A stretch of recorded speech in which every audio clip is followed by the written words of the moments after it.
आतंकी पाकिस्तान का समर्थन कर रहे थे मजहबी एर्दोगन। एक साथ मिले भयंकर झटके पर झटके, उतर गया पूरा बुखार। भारत ने दी ऐसी पटकनी की बीच में ही ब्रिक्स से भागना पड़ा। कहा जाता है ना कि बुराई का अंत बुरा ही होता है। तुर्की, जिससे भारत का कोई विवाद कभी नहीं रहा, वो केवल पाकिस्तान के समर्थन में लगातार भारत के खिलाफ जहर उगलता रहा। यूएन में कश्मीर पर जहर उगलता रहा, कश्मीर के आतंकियों का बचाव करता रहा। लेकिन उसे इस बात का कभी अंदाजा नहीं था कि वो जिस भारत को इतने हल्के में लेने की भूल कर रहा है, वो भारत उसे ऐसे चित्त करेगा कि वो दुनिया को मुंह दिखाने के लायक भी नहीं बचेगा। तुर्की की हालत इस वक्त दुनिया में अलग थलग हो चुकी है। इसकी सबसे बड़ी वजह है एर्दोगन का कट्टर रवैया। भारत जैसे वेल कनेक्टेड देश से दुश्मनी करके उसने अपने ही पैर में कुल्हाड़ी चला ली है, जिसके बाद उसे सर छुपाने की भी जगह नहीं मिल रही है। जब पूरे यूरोप और पश्चिम ने तुर्की को किनारे फेंक दिया है, तब वो अब ब्रिक्स की ओर मुंह उठाकर पहुंचा था। लेकिन भारत ने उसे यहां भी ऐसी लताड़ लगाई है कि वो सीधा मुंह उठाकर अंकारा पहुंच गया है और ब्रिक्स में एंट्री के सारे अरमान धरे के धरे रह गए हैं। तो आखिर तुर्की को क्यों नहीं मिली ब्रिक्स में एंट्री? यूएई और ईरान को दुलार और तुर्की को फटकार की क्या वजह है? भारत को इस देश से क्या खुन्नस है? जानने के लिए वीडियो को अंत तक देखिए। रूस के खिलाफ थामा था नाटो का दामन, अब यूएस से बढ़ रही तनातनी। यूरोपियन यूनियन ने भी अपनाने से किया मना, ब्रिक्स के आगे फैलाए हाथ। इस वीडियो में सबसे पहले हम आपको ये बताएंगे कि तुर्की कैसे नाटो से रूस की तरफ झुकता जा रहा है, जबकि इसके आगे हम बताएंगे कि कैसे उसे आतंकियों के समर्थन का जवाब मिला है और भारत ने कैसे एक ही झटके में उससे अपनी दुश्मनी निकाल ली है। तुर्की के लिए शीत युद्ध के दौरान रूस एक दुश्मन था। इससे तुर्की पश्चिमी ताकतों की ओर झुका, लेकिन अब उसके रिश्ते लगातार पश्चिम से खराब होते जा रहे हैं। इसकी सबसे बड़ी वजह एर्दोगन की कट्टर नीति है। वो फिलिस्तीन के पक्ष में इजराइल और अमेरिका दोनों का विरोध करता है, जिससे अमेरिका उससे चिढ़ा हुआ है और एक नाटो देश होने के बाद भी उसे कोई महत्व नहीं देता है। अमेरिका ने तुर्की में एर्दोगन को सत्ता में हटाने के लिए मजबूत जाल भी बनाया था। खुद उसके खिलाफ कई प्रदर्शन कराए थे, जिस पर बेहद विवाद हुआ था। अमेरिका तुर्की के खिलाफ इस हद तक पहुंच गया कि उसने तुर्की के खिलाफ सीरिया में कुर्द आतंकवादियों को घातक हथियारों की सप्लाई की। 2015 में अमेरिका और फिर जर्मनी ने तुर्की से हवाई सुरक्षा वापस ले ली। अमेरिका ने एर्दोगन के खिलाफ तगड़ा जाल बुना था, जिसके खिलाफ भयंकर बयानबाजियां हुई। सबसे ज्यादा तूल इस मामले ने पकड़ा जब अमेरिका ने एक कट्टर मौलवी के जरिए एर्दोगन को सत्ता से बेदखल करने की कोशिश की थी। ये वाकया 2016 का है।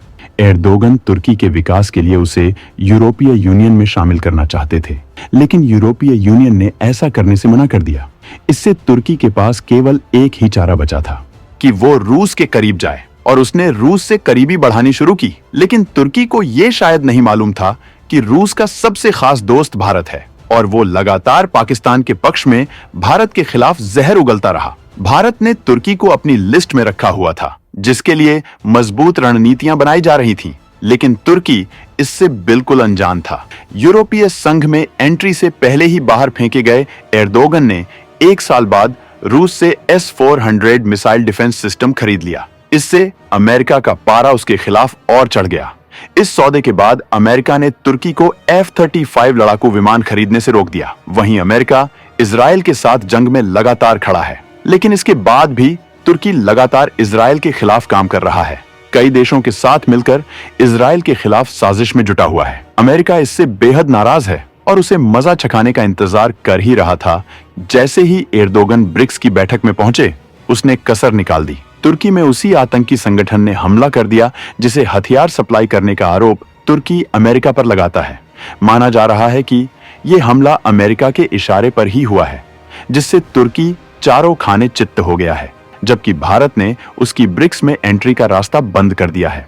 कश्मीर में आतंकवाद को तुर्की दे रहा था हर तरह से समर्थन। ब्रिक्स में एंट्री रोककर भारत ने लिया बदला, अमेरिका ने दिया जख्म।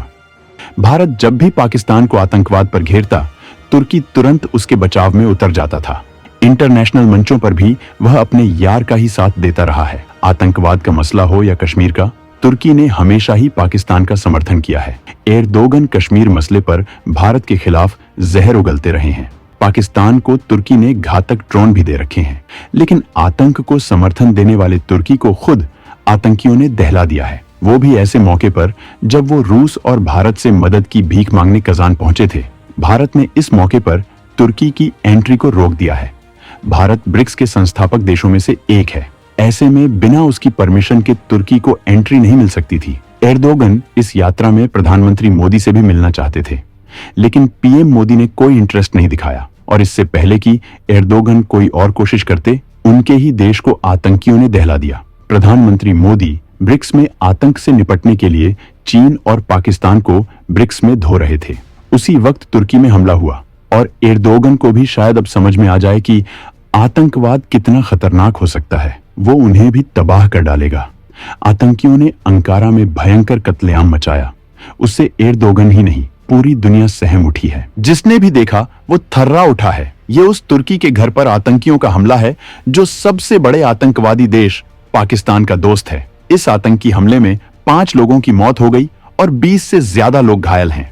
आतंकियों ने सरेआम गोलीबारी से अंकारा को दहला दिया। तुर्की ने इस आतंकी हमले के पीछे कुर्दिस्तान वर्कर्स पार्टी का हाथ बताया है। इसके बाद तुर्की ने तुरंत बदला लिया और सीरिया इराक में मौजूद कुर्दिश आतंकियों के ठिकानों पर बमबारी की और उसे तबाह कर दिया। तुर्की में आतंकियों ने विस्फोटकों से हमला किया था और सरेआम गोलियां चलाई थीं। ये एर्दोगन को कई हजार वोल्ट का झटका है, क्योंकि आज तुर्की को कोई जगह देने को तैयार नहीं है। एर्दोगन की नीतियों की वजह से तुर्की हर जगह बेइज्जत हो रहा है। कजान से भारत ने भयंकर बेइज्जत करके ही उसे निकाला है, जहां तमाम कोशिशों के बाद भी तुर्की को ब्रिक्स में शामिल नहीं किया गया है, जबकि वो जिस नाटो के दम पर उछलता है, उसी के नेता अमेरिका सहित ब्रिटेन और फ्रांस उसका विरोध कर रहे हैं। ऐसे में उसकी हालत धोबी के कुत्ते की तरह हो गई है, जो बार बार पाकिस्तान नाम के नासूर को कोसने में लगा है कि किस मनहूस घड़ी में पाकिस्तान के साथ उसने दोस्ती शुरू की, जिसके बाद वो लगातार बर्बाद ही हो रहा है। दोस्त होने के बाद भी रूस उसकी मदद नहीं कर पा रहा, जबकि अमेरिका उसके खिलाफ आतंकी संगठनों को मदद दे रहा है। ब्रिक्स समिट में पीएम मोदी ने आतंकवाद पर हमला बोला है। ऐसे में अब तुर्की के दिमाग के दरवाजे भी खुल जाने चाहिए, क्योंकि अगर उसने खुद को नहीं सुधारा तो उसकी तबाही कोई नहीं रोक पाएगा।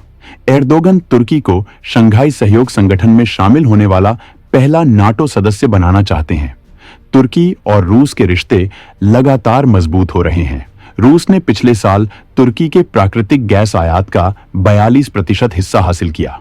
इसके अलावा तुर्की तीसरा परमाणु ऊर्जा संयंत्र बनाने के लिए चीन के साथ बातचीत कर रहा है, लेकिन ये सारी कवायदें बेकार हो जाएंगी अगर भारत उसके खिलाफ रहता है। तो दोस्तों, भारत के कूटनीतिक कदम और तुर्की की हालत पर आप क्या कहना चाहेंगे? कमेंट में जरूर बताएं।